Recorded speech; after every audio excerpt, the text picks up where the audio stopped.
est-ce que tey jii moom Antoine Diome ci dossier boobu dañ koy defal mise en accusation wala nu muy demee.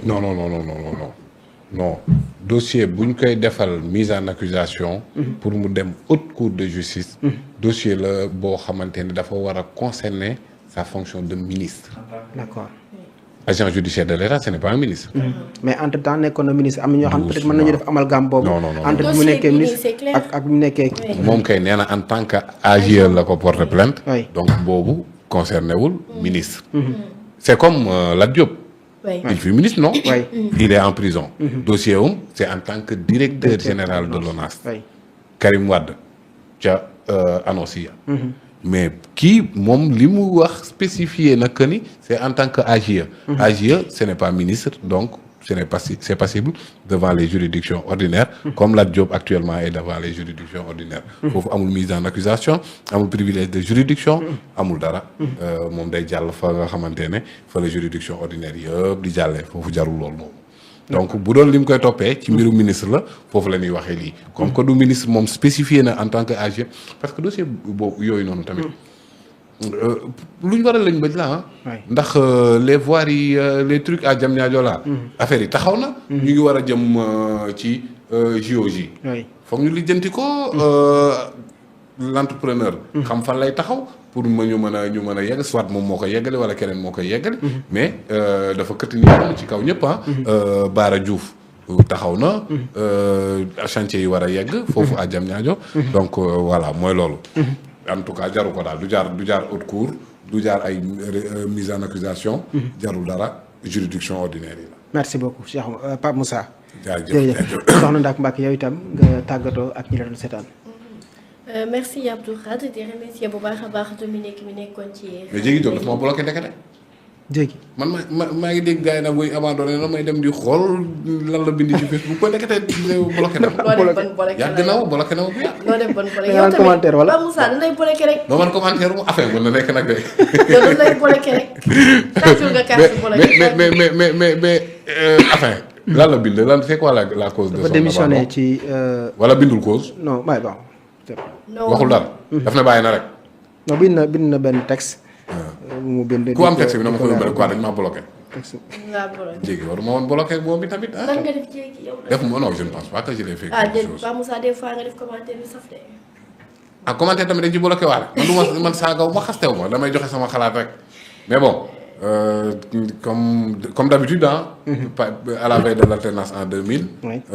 PS dafa écroulé. mu ne alhamdulillah ala kulli xaal après moult réflexions j'ai décidé de démissionner de l'APR du front d'abandonner la politique je vous adore tellement le Sénégal est ma vie mais dans ce contexte je ne plus évoluer je suis au regret de vous dire que toutes mes activités politiques sont gelées. Je vais adorer son excellence Macky Sall jusqu'à la fin de ma vie. Il demeure mon mentor, mon leader, ad vitam aeternam. Merci beaucoup pour tout et toutes et à tous. Merci. Encore et encore. Sérieux? lii de lañ bind ne moom moo ko. xaaral sérieusement texte bi ngay lire wala da ngay sabote. lii la bind de.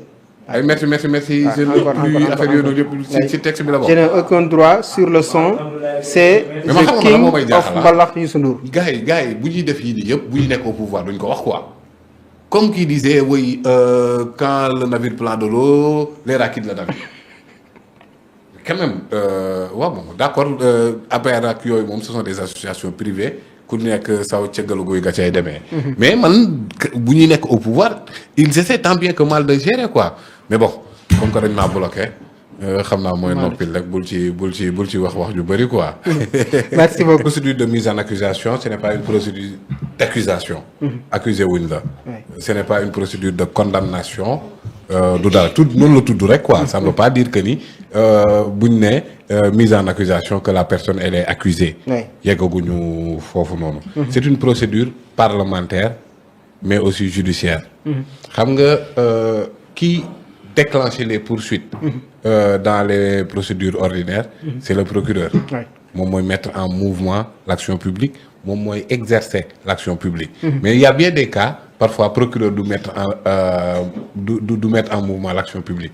Par exemple Cheikh Omar laa gën a yàpp ci plateau bi ma ne ko non Cheikh Omar sama lunette yi ma tegoon fii di yàqu dóor. awma preuve awma dara. ma dem ci procureur porter plainte ne procureur toppal ma Cheikh Ousmane.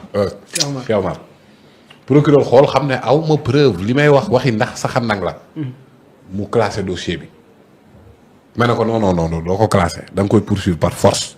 boobu waa man maay jël l'initiative de mettre en mouvement l'action publique. par une plainte avec constitution de partie civile ma tëb procureur dem ci juge d'instruction. ne ko waxal procureur mu toppal ma directement Cheikh Omar. procureur daf naan ma en tout cas daal man wax naa la sama xalaat. mais boo ma mettre la par force l'action publique suñ demee ba ci biir mu am classement sans suite wala non-lieu. bu la mën na delluwaat topp la. boobaa man maa jël l'initiative du procès. alors dans le cadre de ki nga xamante ne dafa am non pas une immunité mais un privilège de juridiction moom amul immunité. privilège de juridiction la am muy haute cour de justice. haute cour de justice dafa am luy mettre en mouvement poursuite yi kenn du ko mën a exercer ku dul procureur parce que foofu am na procureur. léegi assemblée moom mooy xool yow lan lay toppee. bu gisee parce que du ñëw rek ne comment ça s'appelle mise en accusation demul wuy ji. dafay def exposé sommaire boo xamante ne moom danaan telle infraction telle chose yu ñu visé nañ ko toppee diw. alors Assemblée nationale comme dans le cadre des procédures ordinaires. teg cheminement procédural am. dem ci plénière. pour def cette ordonnance de mise en accusation bu dee président la bokkul ak bu dee ministre la. bu dee président la benn infraction kese la kon donc jarul wax bu bari. haute trahison mais foofu li muy soxla ci biir foofu moom mooy 3/5 des membres yi constituent l'Assemblée nationale donc la majorité qualifiée. Cette majorité qualifiée exigée par l'article 101. De la Constitution waxu ko pour premier ministre ak ministre. donc sur ce point on a la majorité simple.